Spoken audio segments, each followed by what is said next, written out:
આપણે પણ ચિંતા જ્યારે આવે ને, દરેકના જીવનની અંદર સુખ દુઃખ આવ્યા રાખતું, તો એક વાત યાદ રાખજો, જ્યાં ત્યાં પોતાનું દુઃખ નહીં કહેતા ફરતા. એક બહુ સરસ કોઈએ લખ્યું છે, કહેતા ફરતા નહીં કે હું દુઃખી છું, કારણ કે બધાની પ્રાર્થના પણ સારી હોતી નથી, બધાની દુઆ પણ સારી હોતી નથી. હું દુઃખી છું બધાને કહેતા ફરતા. ફક્ત એવા વ્યક્તિને કહો કે જે તમારા દુઃખનો દુરુપયોગ ન કરે,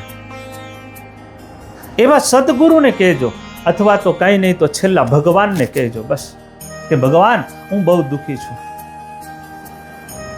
બાકી જ્યાં ત્યાં જેવા તેવા ને જેવી તેવી આ બધી વસ્તુ નથી કહેવાની.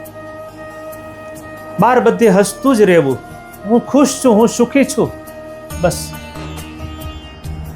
બાકી દુઃખની વાતો એવા જ પસંદીદા વ્યક્તિને જ કે